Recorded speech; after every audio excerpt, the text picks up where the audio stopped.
फिर आप आ जाइए 2022 के चुनाव के छिबरा मऊ, जो आदरणीय दीदी ने फेस किया है, जो बंगाल की जनता ने फेस किया या देखा है, ये हम 2022 में देख चुके हैं। 2022 में बहुत सारी विधानसभाओं में सेंट्रल फोर्स लगा करके इन्होंने समाजवादी पार्टी के कार्यकर्ताओं को पोलिंग स्टेशन, काउंटिंग स्टेशन से निकाल करके रिजल्ट बदला था। और मैं कन्नौज का एग्जांपल इसलिए देता हूं कि यहां पत्रकार साथी एक्सप्रेस वे बना हुआ है। अगर अभी भी उठ करके आप चल दोगे तो 1.5 घंटे में पहुंच जाओगे आप। और कोई ऐसा नहीं है साथी जिसका कोई मित्र कन्नौज में पत्रकार ना हो। आप पूछिए एक एक पत्रकार साथी से, जानकारी करिए कि काउंटिंग के समय पर क्या पुलिस फोर्स घुस करके सेंट्रल फोर्स ने समाजवादी पार्टी के कार्यकर्ताओं को बाहर निकाला था कि नहीं निकाला था। सबको लाठी मार के भगा दिया था। इतनी फोर्स लगा दी थी और उनके बीजेपी के कार्यकर्ता आ गए थे और उन्हें निकाल बाहर कर दिया था। जबकि छिबरा में 72 समाजवादी पार्टी जीती थी। एक पाल को हराया, एक अरविंद हमारे साथी को हराया उन्होंने। ये देखिए आप, बीजेपी 44% वोट। ये तो अलग बात बोला, अब ये दूसरी बात जो पहली बात कह रहा था मैं कि वोट काट के कैसे जीते हैं लोग। छिबरामऊ में ये बेईमानी तो की इन्होंने छिबरामऊ के साथ, लेकिन वोट काटने की क्या बेईमानी की। वोट काटने से समाजवादी पार्टी के इतने काट दिए 1111 जो शपथ पत्र दिए हमने वोटरों की, जिनका 19 में वोट पड़ा था, 22 में वोट नहीं डाल पाए। और उसका परिणाम क्या हुआ कि बीजेपी 44.31% और हम 43.91%। जितना हमारा वोट इन्होंने काट दिया उसी से हम हार गए चुनाव। ये था छिबरामऊ। यही सेम पोजीशन है मणियाऊ में। 39.25% बीजेपी को वोट मिला, हमें मिला 38.62% वोट। जो हमारे वोट काटने से समाजवादी पार्टी 1206 वोट से हारी। सपा के लिए शपथ पत्र दिए गए, कोई कार्रवाई नहीं हुई शपथ पत्र देने के बाद भी। बीजेपी की वोट कहती शाहगंज जौनपुर, वोट काटने संबंधी इतने 719 वोट के हमने दिया उनको, कोई जवाब नहीं दिया, शपथ पत्र पे कोई कार्रवाई नहीं हुई है। 36.21% एंड 35.91% हम लोग हार गए चुनाव। और फिर एक सहयोगी दल और है उनका, प्रिय संगठन।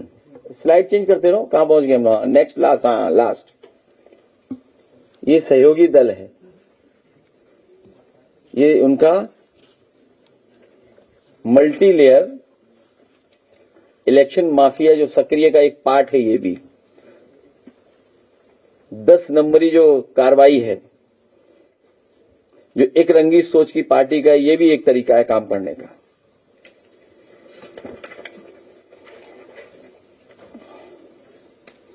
और याद होगा आपको कि मैंने बाई इलेक्शन मिल्कीपुर में उन सब अधिकारियों के नाम पढ़े थे और बताए थे।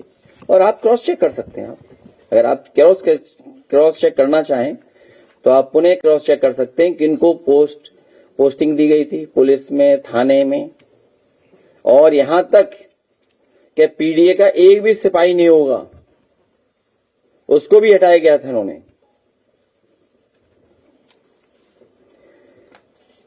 हालांकि 22 का चुनाव ये अपना बताएं, कैसे हारे थे आप राजेश?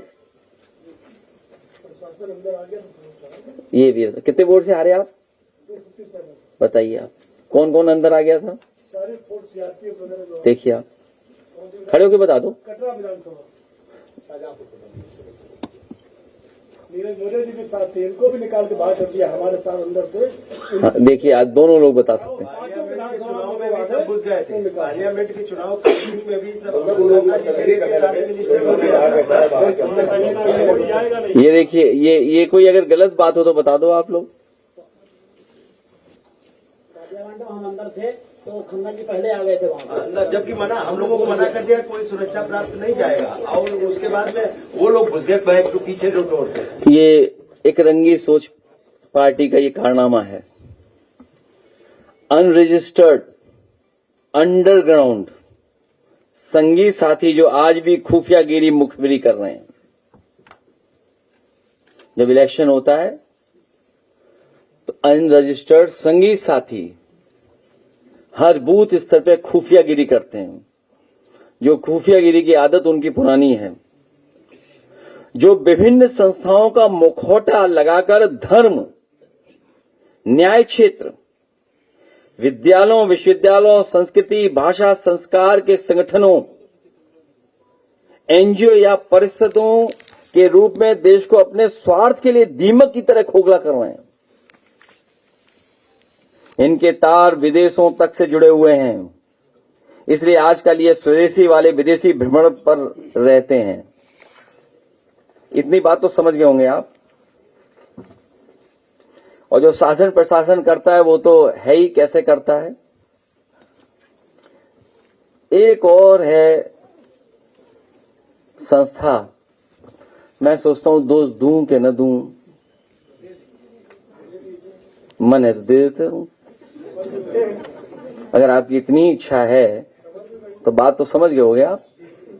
मीडिया हाउसेस, इस 10 नंबरी योजना में